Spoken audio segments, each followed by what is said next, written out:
आप पूछ रहे हैं क्या क्रोध जरूरी है। दूसरी बात पूछ रहे हैं कि क्रोध कैसे करें, क्रोध करने का ढंग क्या होना चाहिए। तो मैं आपसे कहूंगा कि हर आदमी कह देता है क्रोध अग्नि है, क्रोध बुरी चीज है। याद रखिए, अगर क्रोध अग्नि है तो अग्नि के बिना खाना नहीं मिलता, अग्नि के बिना हवन यज्ञ नहीं होता, अग्नि के बिना शरीर को एनर्जी नहीं मिलती, अग्नि के बिना अंतिम संस्कार भी नहीं होता है। तो जैसे अग्नि जरूरी है तो ऐसे क्रोध भी जरूरी है।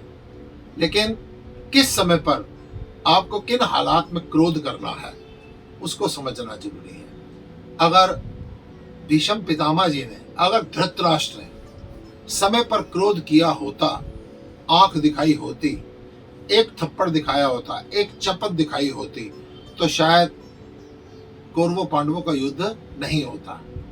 और दूसरी तरफ अगर रावण ने व्यर्थ में क्रोध नहीं किए होते तो उसके सारे वंश का नाश ना होता।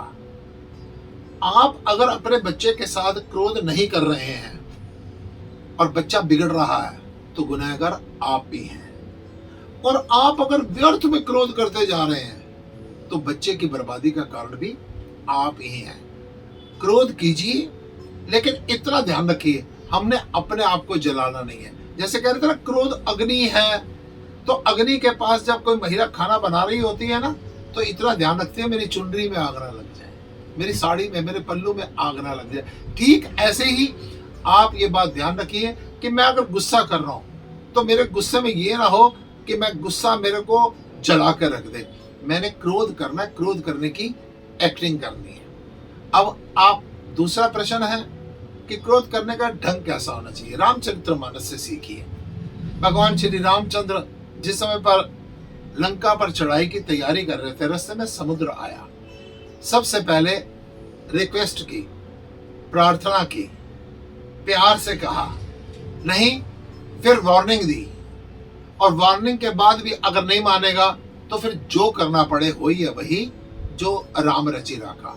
वहां पर भगवान श्री रामचंद्र ने जिस समय पर कहा लक्ष्मण क्या करना चाहिए, लक्ष्मण ने कहा महाराज सुखा दो एक तीर से। भगवान ने कहा नहीं, पहले पूजा करनी चाहिए। लक्ष्मण जी ने कहा देव देव आलसी पुकारा। भगवान चुप रहे, पूजा करने की तैयारी हो गई, हमको रास्ता दो। पहले समुद्र सुन चुका था क्या करना चाहिए, प्रेम से। दूसरी बार फिर पूजा की तैयारी हो गई, यानी फिर समझा दिया गया। तीसरी बार लाओ लक्ष्मण, अगर समुद्र रास्ता नहीं देता तो लो इसे सुखा देते हैं, ये वार्निंग है। और फिर इसके बाद जो करना पड़े कर जाओ। वहां पर कहा विनय न मानत जल्दी जड़, पहले विनय करो, प्रेम करो, चेतावनी दो। विनय न मानत जल्दी जड़, गए 3 दिन बीत, बोले राम सकोप तब। क्रोध से बोले भगवान श्री रामचंद्र ने, मनुष्य के रूप में अवतार लेकर ज्ञान दिया। बोले राम सकोप तब, भय भिन्न होई ना प्रीत। पहले प्यार से समझाओ, फिर वार्निंग दो, और उसके बाद जो करना पड़े कर दो। अगर आप अपने बच्चों को, आप अपने असिस्टेंट को, आप अपने एम्प्लॉय को, आप अपने अधीन रहने वाले कर्मचारियों को अगर बिना वजह क्रोध कर रहे हैं तो आप दोषी हैं। पहले प्यार से समझाइए, फिर आंख दिखाकर समझाइए, फिर वार्निंग दीजिए कि मैं आपको डिसमिस कर सकता हूं या मैं आप पर कोई पेनल्टी लगा सकता हूं, और चौथी बार फिर जो करना पड़े उसे कर जाइए। लेकिन इतना सावधान रहिए, क्रोध करने की एक्टिंग कीजिए, अपने आप को जलाने की जरूरत नहीं है।